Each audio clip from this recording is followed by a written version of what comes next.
Kad nema jagoda na štandu, misli se da poljoprivrednici nemaju posla, ali istina je ipak malo drugačija. Gospodine Ricardo, u kojoj su fazi sad jagode? Pa jagode su vam sad u fazi mirovanja, tako da nije da nema posla, vidite i sami da režemo, da rezidba prije zime i dalje onda je,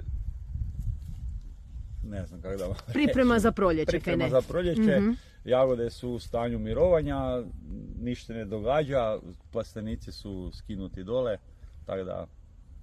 Ne bojite se nikakvih jako velikih zima koje bi mogle i poništiti? 10 godina nije ni bilo zime, pa onda sad nemamo nikakvog straha od toga, ne.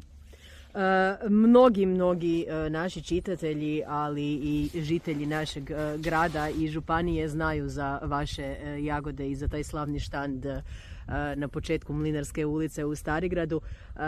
I ja mislim da bi oni ljudi koji imaju doma u vrtovima jagode baš onako bili zahvalni da im date 1 do 2 savjeta kako uzgojiti finu, mirisnu i prepunu okusa jagodu. Da si nabave dobru sadnicu i sadnice treba, ne znam, svake 2 godine mijenjati i to je to.